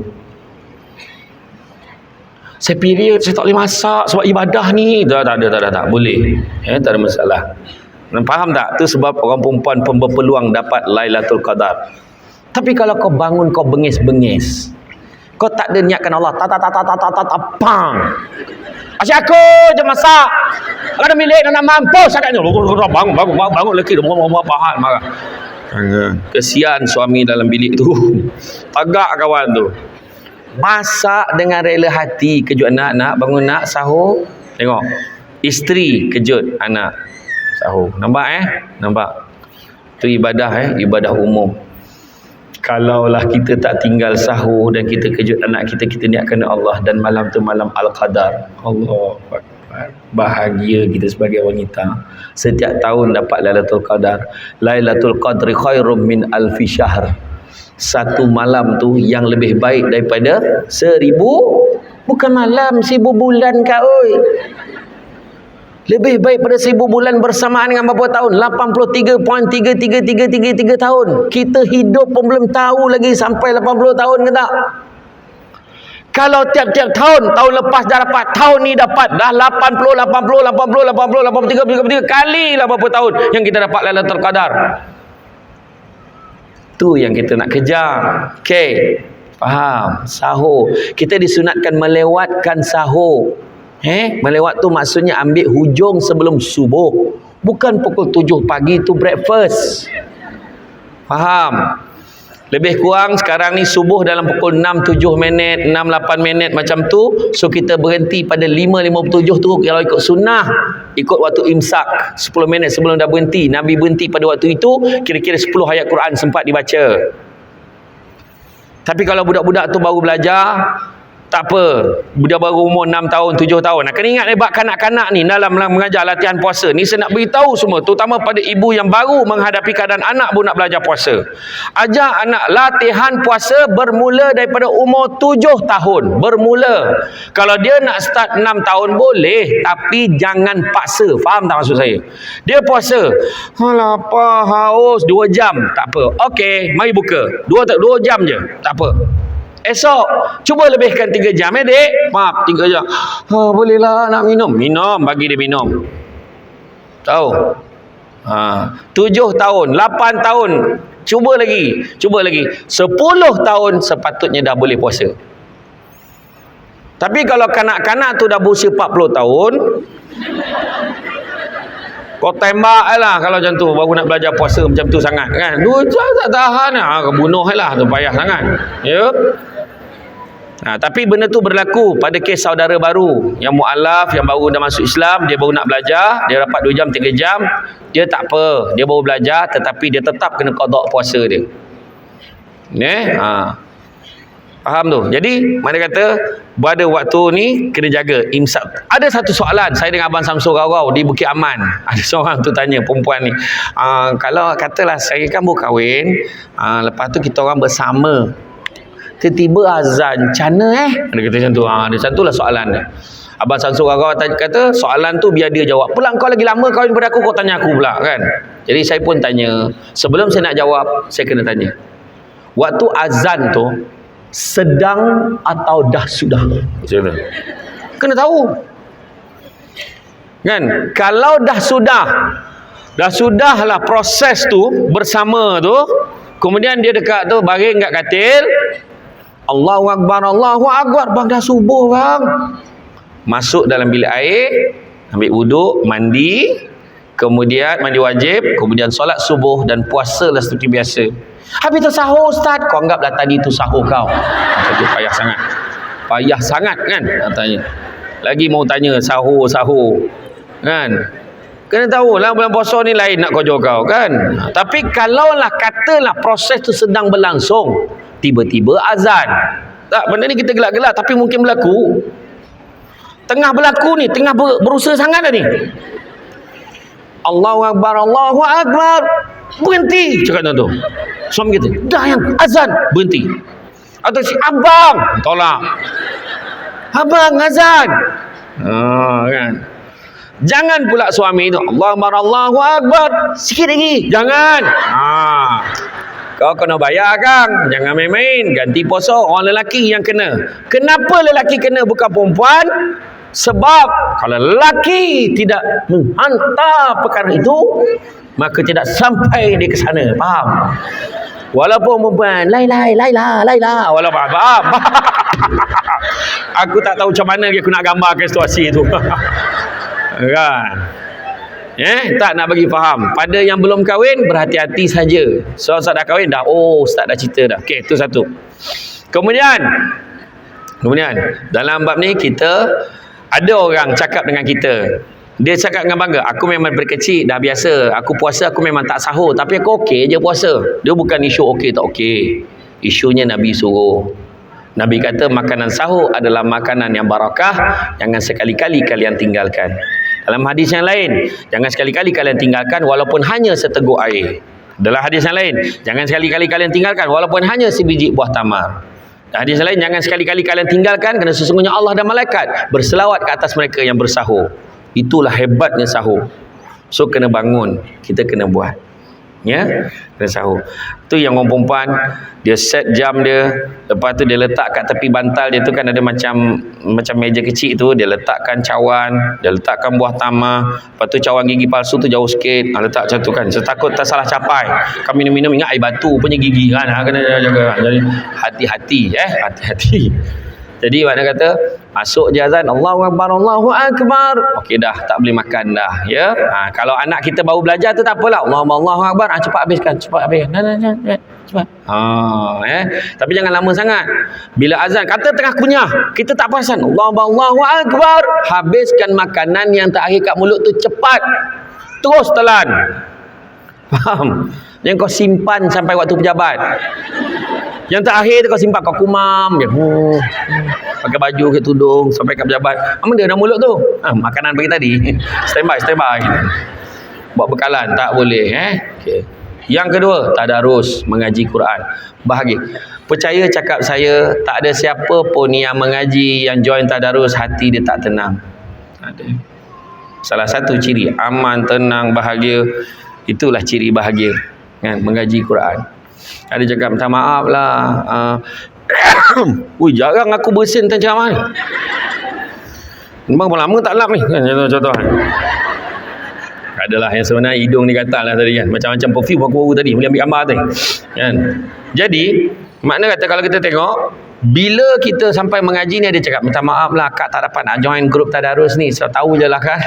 Akak ni tak pandai sangat. Akak baca mengangkat. Orang lain elok bersela, bersimpuh. Kau mengangkat kenapa? Dah macam mantu Ju'on nak kau mengaji apa hal? Kan? Oh rupanya bacanya gagap-gagap tak lancar. Jadi boleh tak duduk tepi? Nak join tapi diikut baca dalam hati. Boleh tak? Boleh. Tapi kalau dah 10 tahun macam tu, maknanya something wrong lah. Pergilah belajar. Jangan biarkan ketidakpandaian kita tu dibiarkan bertahun-tahun. Habis itu pergilah belajar. Sambung. Belajar, tanya orang macam mana. Kemudian seterusnya apa? Berbuka puasa. Kita disunatkan berbuka puasa, mengawalkan berbuka puasa. Waktu tu gembira. Bagi motivasi pada anak-anak. Anak-anak semua. Ni mama nak beritahu. Korang kan mama aje nyampah aku kan. Gitu. Mak nak beritahu, ibu nak beritahu. Sebenarnya bila kita dapat makan buka puasa ni, kita kena ingat ada orang susah kat luar sana tak boleh makan. Nampak? Biar dia orang semua tahu. Kita kena syukur dengan rezeki yang Allah bagi kat kita. Ayah diam sebab ayah tak larat. Itu cakap. Kita disunatkan mengawalkan berbuka puasa. Masuk je Allahu Akbar, Allahu Akbar. Allahumma laka sumna bika amanna wa ala sika aftarna bi rahmatika marhamin. Allahumma barik lana fima razaqtana wa qina azabannar. Walhamdulillahirabbil alamin. Makan. Masa tu bapak dia paling bertakwa sekali. Kurma dulu. Sunnah Nabi. Marah dia anak dia capai benda lain tak boleh tu. Sirap. Jangan kurma dulu sunnah. Bapak dia. Bulan puasa kan main lagi. Habis bulan puasa, dengan kotak-kotak, dengan usup-usup hilang. Usup tayub hilang semua. Kurma dengan kotak dengan usup tayub. Kita tengoklah hari tu kita ingat pagi raya dah mati dah usup tayub. Dah tak dengar suara dia lah. Dah nazak-nazak dah bulan puasa tu. Usup tayub. Sian betul tengok kan. Contohlah kan. Tapi tak kisahlah. Jadi makna kata mulakan dengan sunnah bila azan kan. Tapi janganlah pula nak kejar dia paling awal buka puasa kau audition tu, dia dengar bunyi mikrofon tu, pegang botol. Dan azan dah. Sup dia yang pertama buka puasa kat PD. Maknanya dia ingat Allahu Akbar, Allahu Akbar. Rupanya out testing lah. Dah telan. Kau kena qada balik. Siapa suruh? Dengarlah orang azan dulu. Kan? Satu lagi jangan makan terlalu banyak. Ingat tu. Nanti kan tu yang kadang-kadang kalau kita tengok kan, saya sendiri pun arwah abah saya ajar. Saya dengan anak-anak lain, adik-beradik saya lain. Abah ni bila Allah malakasumna bika amanna wa laka aslamna wa alaika aftarna bi rahmatika marhamin wa barik lana fi ma razaqtana qina azabannar walhamdulillahi alamin. Makan buah tamar 3 biji, minum air suam atau air kosong atau air TO. Arwah abah kan minum air TO.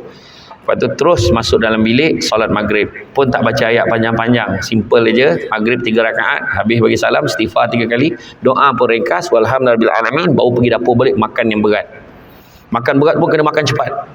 Sukat berapa banyak nak makan, habiskan tu cepat habis, kemudian duduk dekat ruang tamu bagi masa nasi tu turun sebab kejap lagi nak isyak dan tarawih. Kan? Jadi itu jugalah yang saya buat sampai sekarang sebab arwah abah ajar macam tu, betul juga. Dan Nabi pesan jangan sekali-kali kalian mengutamakan solat daripada makan pada waktu berbuka puasa. Maknanya janganlah tak makan langsung sebab nak mengutamakan solat. Azan saya solat tu, saya dah biasa macam tu, lepas isyak kamu makan, kau nak mati ke apa? Jangan macam tu, tak boleh, mesti makan. Tu sebab orang yang nak azan pun dia dah standby dah air ataupun buah tamar tu. Nak azan masuk je bismillahirrahmanirrahim, dia makan dulu. Lepas tu Allahu akbar Allahu akbar, baru dia azan. Dia kena makan dulu, dia kena jamah dulu. Faham ada pula dia terdengar kuliah duha tu, Ustazah Asma Harun tanya, puan-puan kan antara waktu ni makbul kan doa kita? Katakan adalah pada waktu berbuka puasa, faham tak ni? Kan? Rupanya pada waktu berbuka puasa tu adalah waktu dimakbulkan. Suami terdengar, dibantailah doa panjang-panjang, sebiji macam doa majlis rasmi kerajaan negeri. Allahu akbar Allahu akbar. A'udzubillahi minasyaitonirrajim. Bismillahirrahmanirrahim. Allah malakasumna wa bika amanna wa ala rizkika aftarna bi rahmatika ya arhamar rahimin. Ya Allah, Kaulah yang Maha Pengasih lagi Maha Penyayang. Pada hari ini kami panjatkan doa kepadamu ya Allah. Sungguh banyak rezeki kau beri kepada kami ya Allah. Meraung pula. Sesungguhnya kami banyak dosa ya Allah. Dah 15 minit doa dan yang anak ni tengok Taufufah ni bila dah dapat makan. Akhirnya walhamdulillahirabbil alamin. Al-Fatihah. Ada lagi? Yang mak ni menang bapak ni mati, bapak kau ni. Tak adalah macam tu. Maksudnya bila waktu maghrib nak beritahu doa dimakbulkan ni, bila kita baca doa, kita sambil makan dalam hati beli doa lagi. Waktu berbuka tu, doa dalam hati, ya Allah, pemudahkanlah jodoh aku ya Allah. Ya Allah, pemudahkanlah anak aku ya Allah. Ya Allah, berikanlah aku baju baru ya Allah. Dan luluslah permintaanku, nak dapat beg tangan baru ya Allah. Dalam hati je, sambil-sambil makan roti john, sambil-sambil makan dalam hati doa. Betul ataupun tanah minta dengan Allah. Faham? Itu dia. Okay, jangan makan banyak sangat. Orang yang makan banyak tu yang time tarawih tu, imam laju marah, imam slow marah, imam tak bunyi lagi marah. Imam tu terlupa pula. Allazi kita belakang dah mula dah kan. Iya. Itu dia kata, engkau kalau nak semayang tarawih, engkau pergi semayang kat surau yang tu. Dah lah 8 laju pula tu. 9.30 setiap tahlil weh. Ngoyo ke weh. Bayang Bismillahirrahmanirrahim. Alhamdulillahirabbil alamin arrahmanir rahim maliki yaumiddin. Iyyaka na'budu wa iyyaka nasta'in ihdinas siratal mustaqim siratal ladzina an'amta 'alaihim ghairil maghdubi 'alaihim waladdallin. Senyum makmum. Amin. Bismillahirrahmanirrahim. Alif lam mim. Allahu akbar. Bagus imam ni. Inilah imam yang kita cari weh. Ramailah yang pergi kat surau tu. Ramai semua orang dah tahu. Panas ni, ramai. Yang dia tak tahu, imam muda tu dah transfer tempat kerja, dia dah tak ada kat kampung tu. Dia dah pergi tempat lain. Yang tinggal Imam Sabah. Nama Imam Sabaruddin nama imam tu. Terus dah dapatkan sah. Betul ke ni suraunya? Weh, dia kata. Betul lah kot. Allahu Akbar. Betul ke weh? Betul aku ramai ni. Bismillahirrahmanirrahim. Alhamdulillahi rabbil alamin. Apa tu tanya? Tak beranyat orang. Ar-Rahmanir-Rahim. Batuk pula Allah. Maliki yaumiddin. Yang belakang tu. Ini baru isyak ni weh. Belum tarawih lagi. Tu salah kita. Sebenarnya kalau nak ikut imam, adab dia ikut daripada mula sampai habis. Imam tu slow ke imam laju tu ikut. Ya. Perempuan memang kan dia balik tabir, dia tak nampak imam tu mana. Dia tak nampak. Dia dengar suara je. Allahu Akbar. Dia cantum dengan kawan dia. Kat belakang tabir. Allahu Akbar. Habislah kita. Kan? Sabar. Okey. Kemudian sahur. Sahur pula, sorry. Kemudian aku dah berapa kali sahur pula. Kan? Lepas tarawih, witir. Witir ni sebenarnya untuk makluman semua adalah satu solat sunat yang Nabi tak pernah tinggal. Silap kita ni kadang-kadang orang Malaysia ni ramai witir buat bulan puasa je. Nabi pernah mewasiatkan pada para sahabat sekalian, Nabi pesan, selagi kami hidup jangan tinggal 3 perkara ni.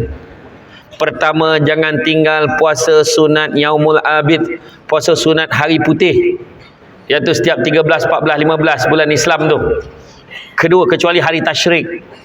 Yang kedua, jangan kamu tinggal solat sunat duha paling kurang 2 rakaat setiap hari, jangan kamu tinggalkan. Dan Nabi pesan, kalau boleh jangan sekali-kali kalian tinggalkan solat sunat witir paling kurang 1 rakaat setiap kali sebelum kalian tidur. Tu Nabi pesan. Satu, solat sunat Nabi tak pernah tinggal. Solat sunat witir paling kurang 1 rakaat Nabi akan buat. Amin. Kita ni tunggu bulan puasa baru kita buat kan. Lepas tu niat. Kita boleh niat sebulan terus, tetapi tetap kena niat setiap hari. Sebaiknya kita niat. Niat sebulan sebab takut ada hari yang terlupa. Tapi niat ni kena beza. Lafaz niat, nawaitu shauma ghadin an ada'i fardhi syahri ramadhana hazi sanati lillahi ta'ala, tu lafaz niat. So kita baca, mudah-mudahan saja aku berpuasa esok hari fardu ke atasku di dalam Ramadan pada tahun ini kerana Allah Ta'ala. Okey, tu kita sebut. Tu sebabnya ada imam di penghujung selepas witir, lepas doa dia kata, terus dia baca Bismillahirrahmanirrahim, nawaitu shauma ghadin an ada'i fardhi syahri ramadhana hazi sanati lillahi ta'ala. Tak ada pun sebab kau balik awal, memang kau tak dengar. Satu lagi kalau orang perempuan kunci jam, ambil phone, dia kunci jam, dia letak kat tepi dia. Kunci jam tu pun dianggap sebagai niat nak sahur, nak puasa. Tak ada masalah. Besok puasa ke berapa dah Itu pun niat.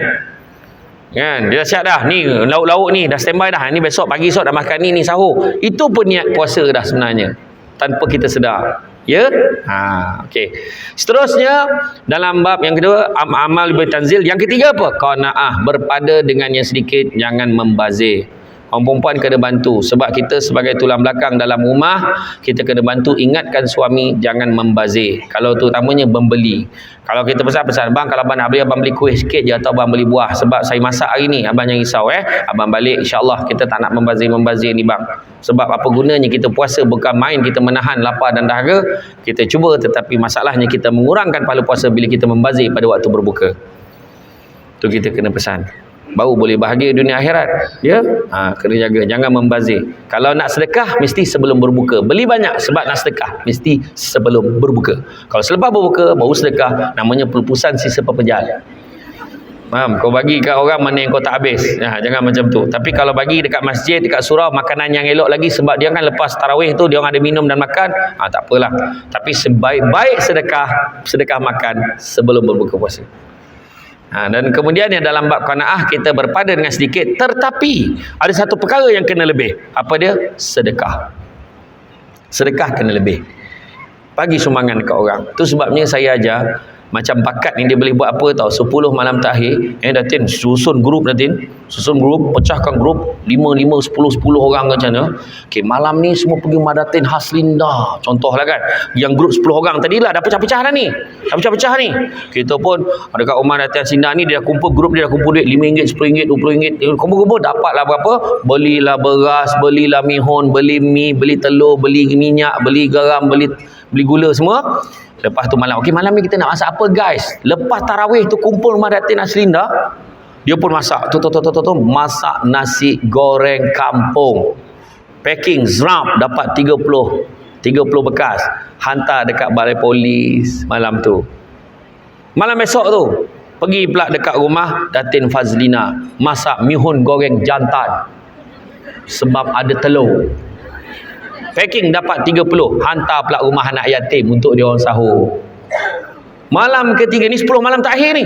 Ketiga tu hantar dekat hospital, mana yang bertugas tu hantar kat hospital. Malam ni hantar dekat semua pengawal-pengawal dekat booth-booth kawalan ni, hantar. Malam besok tu hantar pula dekat ni masjid ni sebab dia orang ada buat qiyamul lail. Lepas tu hantar pula ni 10 malam kita sedekah, takkan tak ada satu malam tu tak kena untuk Lailatul Qadar. Betul tak? Sedekah. Dan untuk makluman semua, kadang-kadang kan kita balik cuti kan, kita cuti dalam, kadang ada yang 5 hari sebelum raya dah balik kan. Satu lagi saya nak beritahu, siapa yang mak dengan ayah dia mungkin salah seorang dah tak ada atau dua-dua tak ada, angkat tangan. Salah satu benda baik kita boleh buat waktu balik kampung, Nabi ajar kita berbuat baik pada sahabat arwah.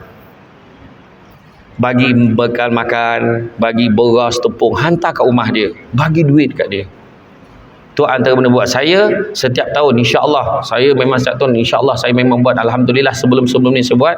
Bila tarawih beberapa malam yang last tu saya akan janji dah dengan kawan arwah abah saya. Ada 2 orang yang kawan arwah abah saya kat kampung tu yang masih hidup. Yang lain semua meninggal dah. Tinggal 2 orang je lagi. Saya kata, "Cik, malam ni dia dah tahu dah." Saya kata, "Cik, malam ni waktu tarawih saya cakap dengan dia dah tahu dah. Lepas tarawih dia dah standby, naik kereta bawa dia pergi layan, pergi kedai tom yum ke kedai makan mana, saya belanja dia makan. Niat untuk arwah." Yang risau untuk kita dah betul. Salah satu Nabi kata cara nak menyantuni arwah ni, salah satunya adalah bersedekah untuk dia, buat baik pada kawan dia. Nah, tu ni kita boleh buat 10 malam terakhir tu buat. Sebab dikatakan malam Al-Qadar, tempoh dia bila? Ibadah yang kita buat masa bila? Bermula daripada maghrib sampailah sebelum subuh. Itulah malam Al-Qadar, tempoh dia. Jangan kita konsentrate malam tertentu je. Daripada kita dengar daripada Arab Saudi, dia kata mungkin Al-Qadar ni pada malam 27, malam 28. Sudah. Dah orang kerja malam tu je. Tak payah. Kita buat 10 malam. Ya, buat 10 malam. Mana kita tahu? Salah satu tu mesti kena. Kita buat insya-Allah. Ikhlas. Buat. Malam tadi lah malam Al-Qadar. Confirm. Aku nampak pokok tu sujud depan mata aku. Besok kau nampak MPP di punggah pokok tu tumbang bukannya sujud kan.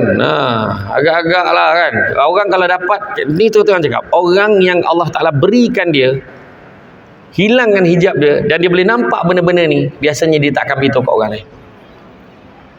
Kalau dia nak beritahu pun lepas 2-3 bulan dia beritahu, "Alhamdulillah aku itu sempat jumpa tapi aku cerita dengan orang tau, memang aku nampak pokok tu ya Allah sujud nampak macam image sujud betul. Aku masa tu ya Allah menangis dah, tak tahu kata apa dah. Aku tak tidur dah lepas tu." Kebanyakan kita tak tidur malam raya. Pergi dekat pasar tu kan, yang pasar lambak tu, mengharapkan kuih semprit tu, yang daripada satu balang RM30, dia jadi 10 balang RM5. Kau kena tunggu, kau nak tunggu tempoh tu kan. Jangan sampai macam itu ya. Tapi sebenarnya fokus. Ada orang cakap, kita 10 malam terakhir ni nak dapat Al-Qadar, salah satunya kita nyalakan pelita. Biar terang rumah kita barulah malaikat nampak rumah kita. Kau ingat malaikat tu rabun macam kau? Kan? Malaikat ni daripada langit ni, dia akan turun terus tempat rumah yang sedang beribadah, yang melakukan ibadah. Rumah tu dia akan datang, dia akan catat. Buat macam tu. Ini siap bangga. Minta maaf semua. 10 malam last kau dah tak nampak muka akak dah. Akak dah sibuk buat raya. Siapa yang nak PM tepi. La ilaha illallah. Tak payah. Ni aku bagi tahu satu rahsia. 10 malam terakhir, bukan 10 hari terakhir, kalau kau malas nak beli malas nak cari kuih raya, kau pergi kilang kacang kat nilai 3 tu. 10 hari terakhir. Cina tu pun pandai. 10 hari terakhir baru jual. Kat kilang tu, segala bapak kacang semua ada. Beli kebab orang kadang kuih raya pun tak makan sangat, orang makan kacang lah. Pergi sana. Murah pula tu. Kuih raya, apa kopok roda tu semua dia jual murah. Saya tahulah sebenarnya jaga nilai dulu, saya tahu lah. Kan? Dia tanya, betul ke? Kat mana? Kan tahu kan. Kau orang pun tak boleh dengan benda-benda macam tu, tahu dah. Tak payah biaya sangat sampai kau tak boleh nak beribadah, penat-penat buat kuih raya. Buat apa? Kalau kau nak sangat buat, dia nak air tangan sendiri. Kau beli satu tepung tu 5 kilo. Kan? Kau apa ni? Kau gaul, kau campurkan dia punya berasa lah apa semua tu, dia punya rempah tu apa. Kau buat dia punya tu je acuannya kau tukar-tukar. Balang ni 3 segi, balang ni bintang, balang ni logo bulan sabit, yang ni logo 4 segi. Kan? Yang ni kau spray sikit hitam, biar lain sikit. Orang pun datang. Ni semua kau buat ke? Alhamdulillah, semua saya buat. Banyak betul banyak jenis juga kau buat. Dia pun makan. Ni sedap. Balang kedua sedap, tapi sama je rasa. Dia kata, macam tu kan. Payah sangat. Kan? Jangan kita, sebab kadang-kadang keutamaan kita tu kadang salah. Kita nak kejar ni Ramadan dulu. Ya, tetapi Syawal tu pula bukan kata kita tak boleh bergembira. Gembira. Nabi sendiri pun bergembira pada pagi Syawal, lambang kemenangan. Tetapi apa yang kita kena faham? Pada pagi raya Nabi pesan, pakailah pakaian yang paling baru yang kamu ada. Tak semestinya beli baru. Kalau yang dulu elok lagi, cantik lagi, pakai je. Tapi kalau mampu nak beli baru, belilah. Orang perempuan bukan tu je, siap baju hari raya pertama. Raya kedua, baju tidurnya, t-shirt. Yang petang itu apa? Untuk anak-anak pun apa? Wayang tu. Yang paling aku tak faham orang Kelantan Terengganu. Jam 22 jam, apa hal tu? Malahan dah dapat cuti awal, dia tetap pilih 2 hari sebelum. Sebab nak suasana. 22 jam tu bukan jam tau, itu menetap namanya, kau tahu. Orang Negeri Sembilan ni dia tak biasa jam.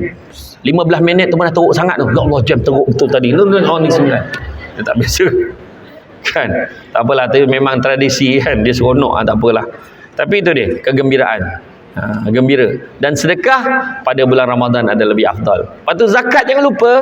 Zakat jangan lupa bayar, zakat fitrah. Barulah aman kita pada hari akhirat ni, sebab kita melaksanakan hak orang lain. Ingat, hak kita pada orang lain tu kita kena bayar. Dan setiap harta kekayaan orang Islam, ada hak orang Islam yang lain. Itu Nabi sebut. Jadi kalau nak bagi duit raya dekat mak pun, bagi pada bulan Ramadan. Assalamualaikum mak, Alung dah bank in dah duit untuk mak bulan ni. Dah untuk raya ni.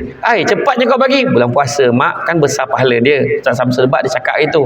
Habis pagi raya dapat lain ke? Itu yang susah tu. Jadi mak kata kau kena bagi 2. 900 pada bulan Ramadan, lagi 100 simpan dalam envelope untuk pagi raya. Macam itulah.